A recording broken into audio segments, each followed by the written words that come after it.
Hi guys, this is Starcraft and welcome to the series of Starcraft English commentary. We continue on with ASL S17. It's going to be round up 24. And why is Action frowning?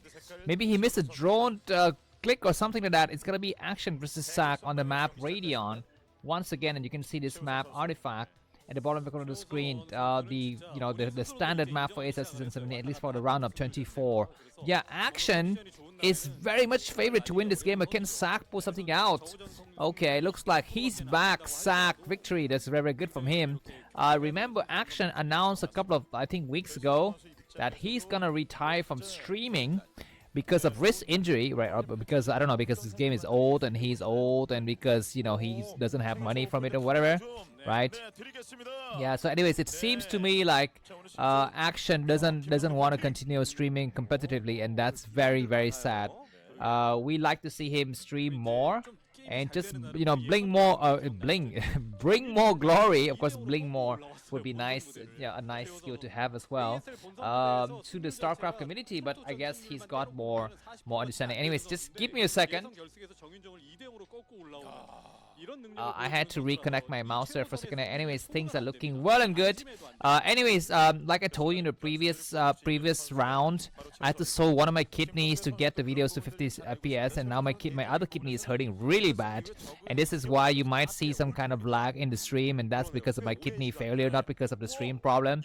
So anyways, from USA, Nukin and Gypsy, Starcast TV. I know Nukin, I don't know who Gypsy is. Yeah, but anyways, good stuff from both of the players here. Let me remind you that as of today, the ELO score, the top 10 players in terms of ELO score is Light, Action, Best, and Mini, and Bisu, and blah blah blah. And in this group, Action is very much close to Best, and he's very much ahead of his other friend Ssak. Yeah, but so anyways, TVZ on Radeon, nothing can be said. I mean, of course, these players are looking very, very good. I like them all. And let's see. Okay, looks like we're gonna be seeing spawning pool gas, very standard Marine coming out. The Marine's gonna be on the high ground here, not walling himself in for Ssak. Is that something? Okay, that is what is the benefit of having the barracks on the high ground? I guess if the Zerg is going for 4 pool, you have a slight a kind of leeway to kind of lean against, right? If you're trying to build a supply depot and barracks in the front and some Zerglings arrive before it's finished, you're doomed. And like I mentioned to you, because of the best of 1, it's so brutal. Like one of you mentioned, right? I think Eric Jepson, you mentioned that it's so brutal, and so players tend to get knocked out early, do some very, very cheesy builds. And so the other guys, or I guess all players in general, are being very, very careful against cheese, especially if you're not a cheeser. Of course, if you are the cheeser, it's fine. And although we haven't seen cheese versus cheese at all in this round of 20, it would be great if one player is gone for 4 pool and the other guy is gone for pylon and 2 gateway in the middle of the map, or double barracks and supply depot or something like that. Anyways, SV is gonna get sniped, maybe not. He's gonna try to peek just a little bit more peekaboo. He sees the lair. He sees everything out of the ordinary except for the third hatchery, so he wants to stay a little bit more just to confirm the presence of the third hatchery, but he will not be able to do so. The Overlord that is nearing Action's base, nearing Sak's base, could get sniped. I don't think so. I think the Overlord is hiding fine. At least, I mean, these guys are pro gamers, not pro lamers, so they will need to be aware of all of the possible places to hide things. Just like what you need to, be aware of, with your wives and girlfriends. You need to hide stuff from women, man. I mean, God, you need to keep your money, your cars, your assets, and sometimes your toys. You have. This is why you have the man's cave, right? Or man's man cave, where you hide all of your goodies, your booties. And girls or women or ladies are not allowed to enter inside, and that's exactly what ZvT is about. You need to hide, whatever is precious to you, your overlords, your lair, defiler mount, etc. Anyways, some Zerli is going to be coming out on the map here. SCV coming out to scout a second time. He wants to make sure there's no hidden hatchery at the bottom right of the screen. I guess not so hidden, just the standard hatcheries here, but it's going to be hatchery inside the main and a spire. So it's going to be 2 base spire mutualist, 2 base mutualist, but a 3rd hatch, and we might see a 4th hatch at an 8 o'clock position at some point. How good is Sak's defense? For the time being, Ssak is just gonna hang out and chill out in his main. He's got double barracks in the main, engineering bay coming up in a very conspicuous location, for us at least. And then we're gonna be seeing, what is that, a creep colony? Yeah, it's gonna be a creep colony. Action doesn't want to die, man. He's, of course, he's stingy like all Starcraft players are. But you know, sometimes you need to invest. I mean, I'm a very, very stingy person as well. I don't buy a lot of things out there, but some stuff I have to invest. Like selling my kidney the other day, you know, in exchange for a 60 FPS video flame break. Anyways, Zerling comes in. He won't see much. He sees a factory.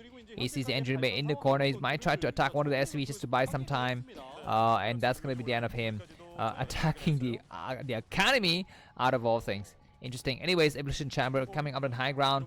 Alright, not yet revealed the Spire. I guess the Spire could be expected, but not yet fully revealed.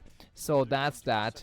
And let's see what's up here inside of everyone's base. Is what everyone's doing. Are they cleaning the houses, doing the dishes, you know, washing their cars? Anyway, Ssak is gonna have to hold on, put tight here. Ssak is gonna be facing, what is this, Mutualist, not stopping in the middle. He's gonna try to stop the middle. Oh my god. Action, hesitation, indecisiveness, and just a weak character overall. I mean, either you attack or you defend. You just don't do both.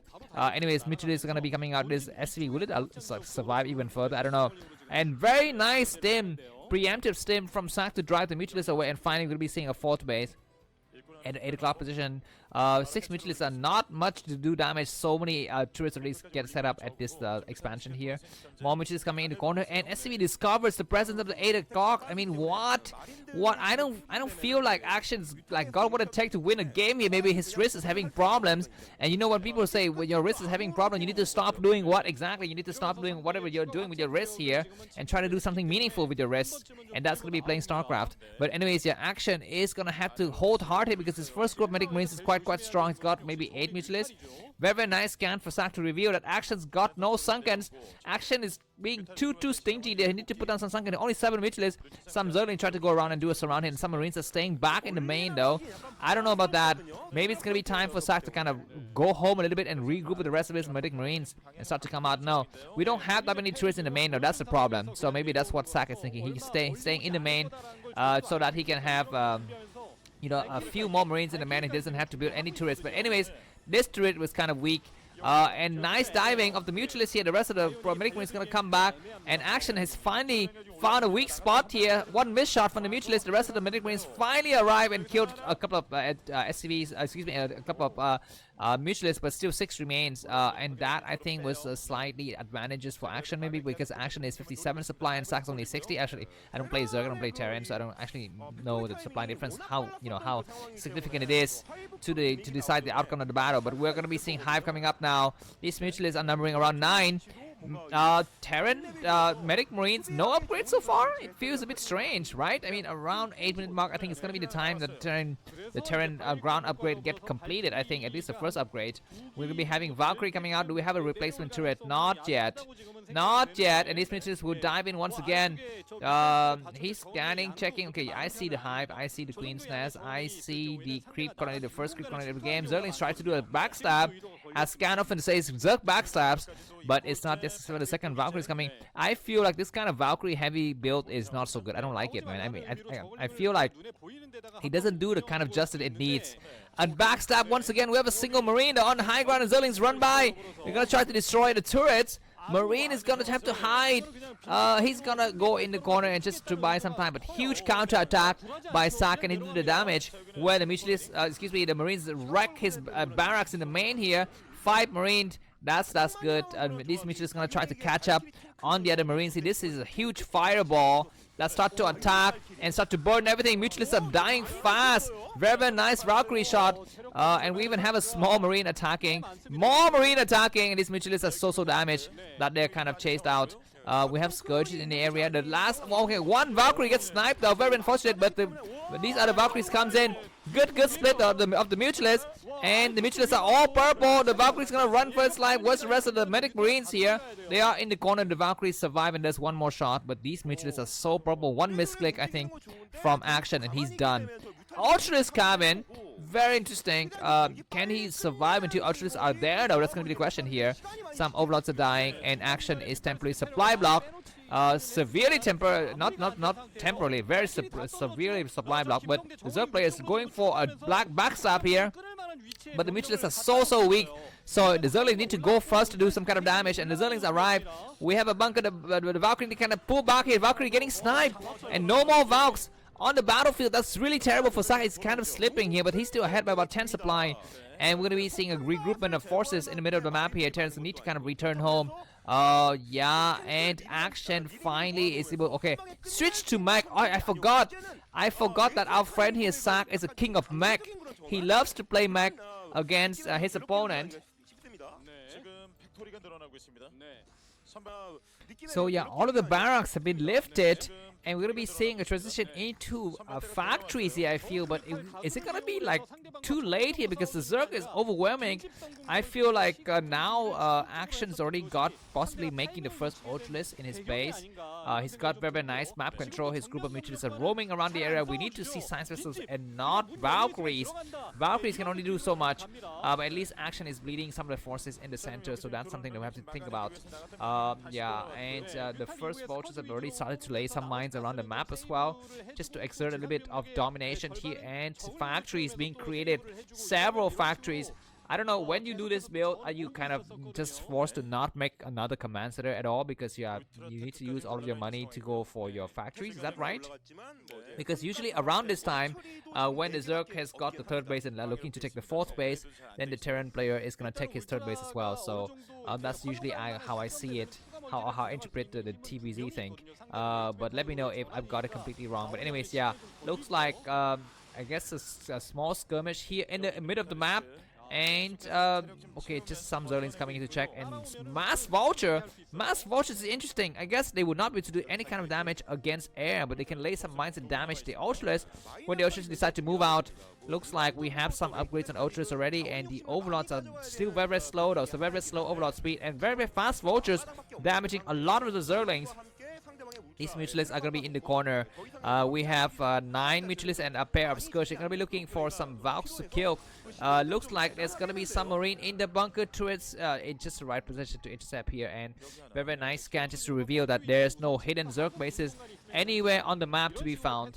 Yeah, it's 3 Valkyries doing a lot of damage, but Clone Scourge in the back, so you gotta be very careful. Ssak is a Valk man. He's a Valkyrie lover. He's got 4 Valkyries and no Science Vessel inside because his opponent is not going for lurkers. So maybe that's the reason to not have it. You don't actually need any more Science Vessel than this, because your opponent doesn't have any lurkers on the ground. But he's going for Ultralist, massive Ultralist, and maybe I kind of see the picture a bit clearer now when enemy has gone for very fast Ultralist like this. I think switching to Mac is very well deserved choice. But let's see. Looks like Ssak is ahead by about 8 supply. He started to float his command center out. He's got decent mine saturation, mine as in like these kind of white things that kind of explode, so he can kind of cover for any kind of counter attack or backstabbing actions from Action here. Looks like another hatchery goes down at 10 o'clock position. We have a vulture that discovers it, and Terran's gonna try to go over there and take it out for the timing. Looks like Action is gonna allow that to happen. He's not going for counter attack. He's not going. I mean, he's got, I think, decent amount of Ultralists, at least 5 or 7. I can see on just counting them manually on the map here. But anyways, this hatchery is gonna get destroyed, and Ssak is looking good. He's looking good, but he needs to set some tanks up. The first of these Ultras is going to start to fly all the way here. This is going to be a huge attack from Action. Sauron Zerg here.